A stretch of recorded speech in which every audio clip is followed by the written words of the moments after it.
Ito na nga, magandang araw mga banateros at update lamang po. Marami po sa inyo nagtatanong kung totoo po ba na nahuli na, sumuko ba, ano ba talagang katotohanan sa gitna ng mga nangyayari ngayong oras na to. Ngayon po ay September 8, alas 7:43. So, kanina nga ho nag-post si Abalos na sumuko na daw si Pastor Kibuloy. Hindi po totoo yon. Ang totoo po niyan ay hindi po sumuko sa PNP kasi pinalalabas nila na nahuli daw or kung ano-ano man ang sinasabi nila. Hindi po nahuli ng PNP, hindi po sumuko sa PNP. Ito po yung sumuko sa AFP, sa sundalo. Okay? Particular na sa ISAP. Okay? So ito po linawin natin. Ang ISAP po kasi pag nagtrabaho yan, tahimik yan. Sa kanila sumuko si Pastor Kibuloy at sila po ay isosurrender po nila sa kapulisan bilang ukautusan ng korte. Kasi tandaan po natin, ang mga sundalo ay hindi ho pwedeng makialam sa pagdating sa mga korte-korte, dapat po nag-i-implement yan ang pulis, ang PNP. Kaya nga po ito lang, ay paalala lang po, lalabas dyan, bida-bida na naman si Abalos, bida-bida na naman si Marbil, at syempre ang yawang si Torre, bida-bida na naman.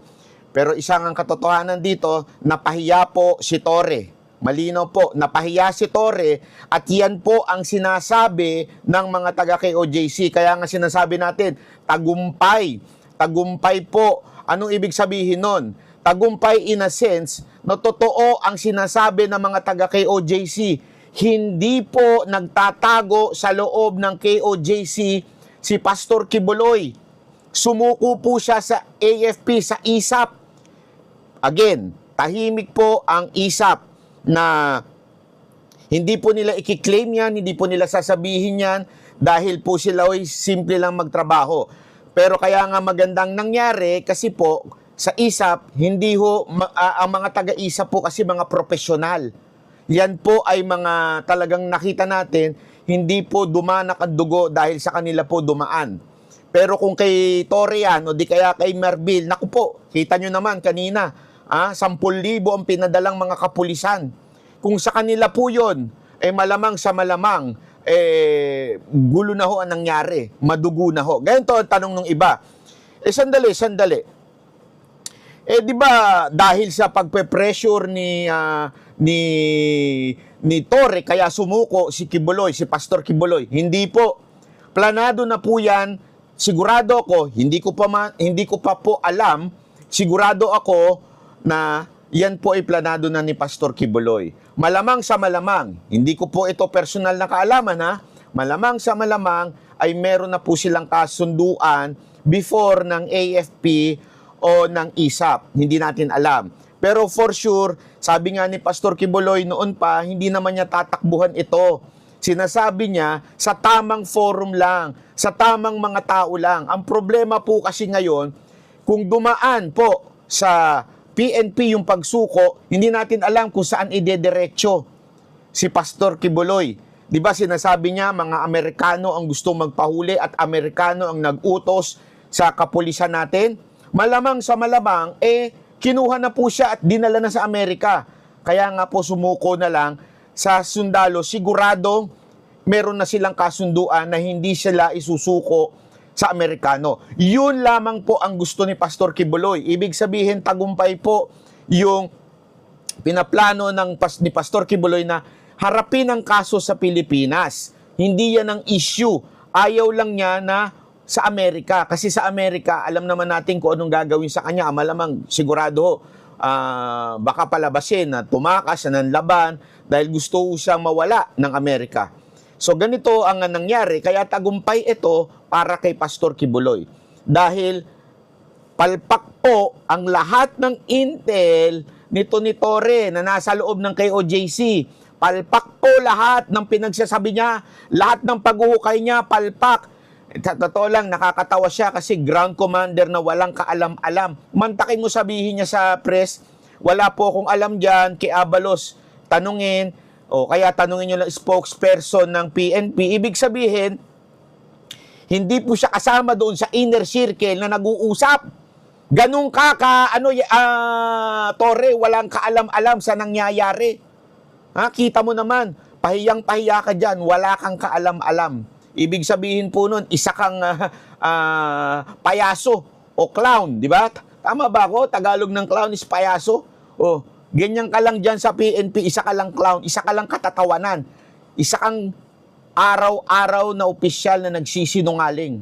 Ikaw ang pinakapalpak na opisyal sa PNP. Binaboy mo ang imahe ng PNP dahil sa iyong walang kaalam-alam na intelligence. Kaya mantakin mo, dinala mo ang lahat na resources dyan, ginastusan mo ng kung ano-ano, yung pala wala dyan sa loob. Anong tawag sa'yo? Katatawanan, isang payaso, isang clown. Hindi mo alam kung asa nangyari yung pagsuko. Di ba? Mas nalaman pa natin. Ako po, A1 ng information natin na sa ISAP sumuko si Pastor Kibuloy sa AFP. At, eto ha, abangan ninyo sa mga balita, hindi po palalabasin na sa AFP siya sumuko, hindi po palalabasin sa ISAP siya sumuko. Kasi gustong maging credit ni Abalos ito. Dahil alam naman natin si Abalos tatakbong senador. So, palalabasin nila kay Abalos sumuko. At ang AFP, tahimik po yan. Hindi ho yan magsasalita, professional po yan, lalong-lalo ng ISAP. Pag nagtrabaho sila, tahimik, hindi ho sila yung tipong nag-e-epal-epal. So, ito ho'y A1 information. Hindi po sa PNP sumuko. Mahalaga po ba ito? Ito ba ay masasabi nating success? Ito po ba ay kaninong tagumpay? Hindi po ito tagumpay ng PNP. Uulitin natin. Ito po ang wish ni Pastor Kibuloy simula pa lang noon.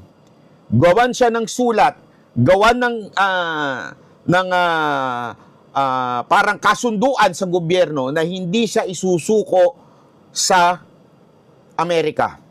Dahil sabi niya nga, paulit-ulit, siya ho ay handang humarap basta sa justice system ng Pilipinas at hindi sa Amerika. Yan po yung kanyang pinaninindigan. Justice, dito lang o sa Pilipinas, sa korte ng Pilipinas, wag sa Amerika. At malamang sa malamang, ito'y aking opinion lamang, ito'y hindi pa facts, na mayroon na pong kasunduan si Pastor Kibuloy. Hindi ko alam kung kanino, pero malamang kaya po siya sumuko dahil yun po ang kanyang inaantay na parang kasunduan. So sa tingin ko yun, basahin ko lang po ang update kasi alam naman natin medyo by the minute ang update. Oh. Ayan. So ito na. Okay. Ayun. Ay grabe. Dapat news blackout pero yan ang usapan. Naku po, pabihira. Oo, ng chief. At naku, patay tayo dito. Yung pala usapan daw. Etong si Abalos, anak ng wewe, nagbida-bida na naman. Oh. Nagtiwala ang board ng KOJC sa opisyal ng ISAP. Yan po ang totoo.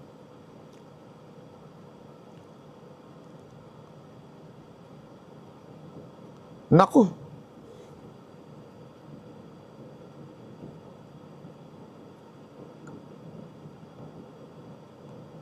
Ito po.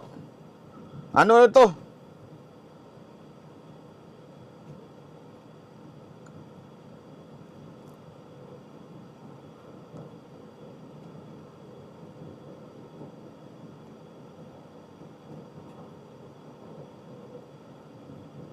Grabe. Matindi po ito. Matindi hong labanan ho ito.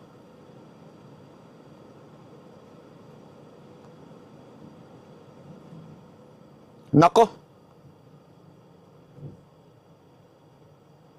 Natindi.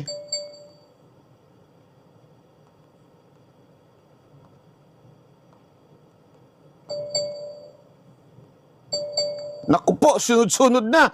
Ito na nga. So hanggang dito na lang po muna tayo. Hindi pa po tayo pwede magbigay ng detalye. Okay? Pagpasensyaan nyo na po. Ito lang muna ang ating update. Okay, maraming salamat po sa lahat ng nanood. Yan po ang hindi official.